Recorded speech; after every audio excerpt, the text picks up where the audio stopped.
Asante. Kwanza namshukuru Mwenyezi Mungu tumemaliza mechi salama. Mimi naitwa Aliwa Kavarambi, ni kocha wa Ikulu Sports Club.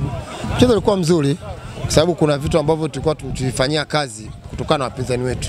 Sasa wapinzani wetu waona kwamba hawana uwezo wa kucheza kushuti mbali na kurudi defense. Kwa hiyo tumetrain sana kwenye zone defense ambao tumefanya nao kazi, ndio ilitusaidia mpaka tumeondoka na ushindi. Sasa tegemea kuona mkichukua ubingwa mashindano.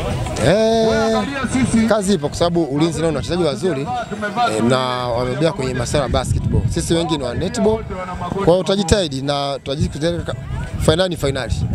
Kwa hiyo unaweza ukashinda wewe au akashinda mwenzako. Lakini tunashukuru Mungu tumeingia finali. Kwa majina naitwa Lilian Jovin Densako, mchezaji kutoka Ikulu. Mmepata nafasi ya kusonga mbele. Unaizungumzia? Nazungumzia kwa sababu wachezaji wenzangu tumefanya mazoezi kwa muda mrefu, tumejituma, ndio mafanikio tumepata.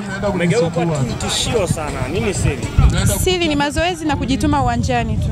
Yes. Nenda kukutana na Ulinzi bila shaka. Ndio. Karibia wote wachezaji mtapenya tena. Ndio tutapenya kwa sababu tumejipanga kuchukua kikombe. Kwa majina ninaitwa Mwalimu Joseph Laurent Matle. Mwalimu wa Wizara ya Mambo ya Ndani. Matokeo leo yamekuaje na tumeona kama mmepoteza? Kwa upande wa timu ya wanawake ni kweli tumepoteza. Ulikuwa ni mchezo mzuri na mgumu na ulikuwa ni mchezo shindani kwa sababu haukuwa mchezo wa upande mmoja.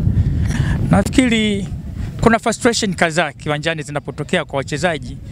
Wakitoka kwenye mchezo basi unaweza ukapoteza mchezo. Nafikiri ndicho walichotumia wapinzani kwa sababu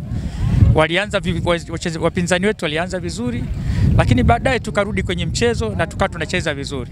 Basi kuna mambo yakitokea kiwanjani baina ya wachezaji kwa wachezaji au wachezaji na mwamuzi yanaweza akapelekea mkatoka kwenye mchezo. But all in all, mchezo ulikuwa ni mzuri na ulikuwa mchezo shindani. Kwa sasa kwa wanawake tumekosa kucheza hatua ya finali, tunategemea kucheza hatua ya mshindi wa 3. Ila kwa wanaume ndio sasa tunaingia kiwanjani kupambana. Ni matumaini yangu makubwa wanaume wafuta machozi wa dada na watacheza finali. Kwa majina naitwa Sara Budodi, mchezaji wa basketball na netball, Wizara ya Mambo ya Ndani. Mchezo ulikuwa mzuri, tumeenjoy. Tumekutana na challenge.